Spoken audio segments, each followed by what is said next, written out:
Já parou para pensar no que as roupas podem significar, num sentido mais profundo, espiritual? Hoje a gente vai mergulhar na poderosa metáfora bíblica das vestes, para entender melhor a jornada da salvação e de uma vida que agrada a Deus. Bom, as fontes bíblicas falam de 3 vestes simbólicas, sabe? E cada uma delas representa uma fase bem diferente na nossa relação com Deus. É um caminho que nos tira do nosso próprio esforço e nos leva para a graça e a transformação que só Ele pode dar. Para entender isso, a gente precisa voltar lá para o comecinho, lá em Gênesis.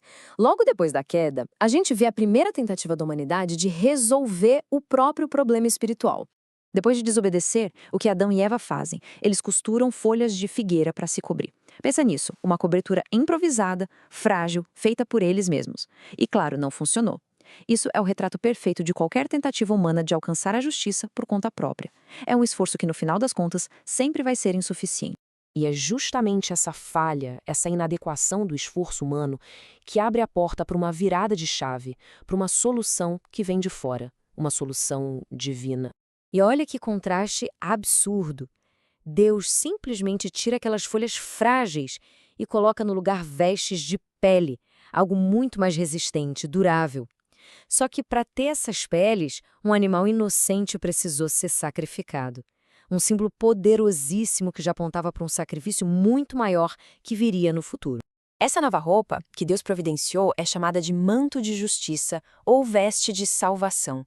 E o ponto central aqui é que ela representa uma justiça perfeita que é um presente. Não é algo que a gente conquista por mérito, é algo que a gente recebe pela fé. Tá, essa pergunta é fundamental. Se a salvação é esse presente completo e eterno, acabou? A jornada termina aí? Muito pelo contrário. É aí que uma nova fase começa.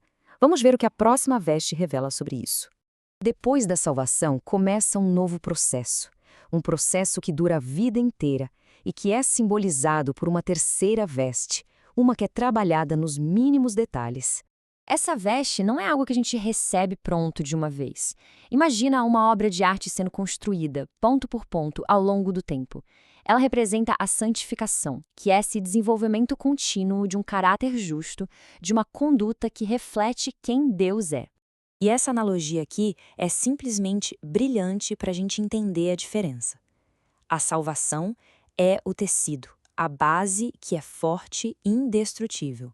Já a santificação é o bordado belíssimo que o Espírito Santo vai tecendo nesse tecido ao longo da nossa vida. Mas como isso funciona na prática? Como é que esse bordado espiritual acontece de verdade? As fontes usam umas metáforas bem fortes para explicar essa arte divina. A ideia aqui é que o processo envolve o que as fontes chamam de agulhadas. Sabe as picadas da agulha? E o que são essas agulhadas? São as provações, as dificuldades, as experiências do dia a dia. Cada desafio, cada momento difícil é um ponto que o artesão divino usa para formar o nosso caráter. E a gente sabe, né, muitas vezes, do nosso ponto de vista, a vida parece desordenada, até dolorosa. E isso nos leva para outra metáfora-chave para entender esse processo. A explicação é que, na maioria das vezes, a gente só enxerga o avesso do bordado. Já viu o avesso de um bordado? É cheio de nós, fios soltos, uma bagunça. Essa é a nossa visão. Mas do outro lado, na perspectiva de Deus, tem um desenho lindo, com propósito, sendo cuidadosamente criado. E o objetivo de todo esse processo é produzir linho.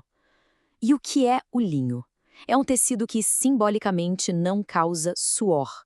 Pensa no suor como resultado do nosso próprio esforço, daquela luta exaustiva da carne. O linho, por outro lado, representa uma vida justa, que flui do espírito, de forma natural, sem aquela tensão toda. E onde é que esse trabalho acontece? Onde esse linho é tecido? Simbolicamente, as fontes falam de um lugar chamado Bet Asbeia, que significa casa da súplica ardente. Isso mostra que essa transformação não é automática, sabe? Ela exige uma postura constante de oração, de humildade, de dependência de Deus. Então, resumindo a jornada, o caminho é esse. Primeiro, a gente joga fora as folhas de figueira do nosso próprio esforço. Segundo, a gente recebe pela fé a veste da salvação, que é perfeita. E terceiro, a gente começa a cooperar com o bordado que o Espírito Santo faz na nossa vida, dia após dia. Isso nos deixa com uma reflexão final, né? Se o tecido da salvação é um presente seguro, eterno, como é que a gente tem cooperado com o trabalho do bordado no nosso dia a dia? Porque a obra de arte, ela continua sendo feita e exige a nossa participação por toda a vida.